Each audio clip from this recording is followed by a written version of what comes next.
Hello everyone. Hello mga ka-FB Reels. For today's video guys, nagluto ako ng bukari.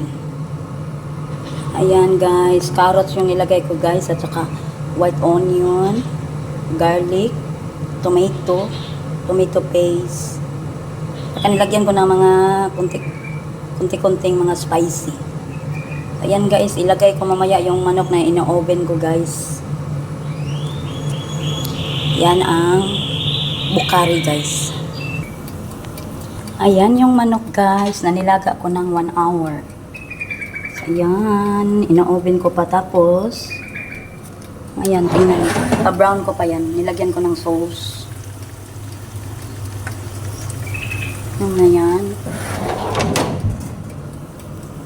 Nilaga ko siya ng 1 oras. Tapos pagka-brown yan, nilagay ko sa kanin.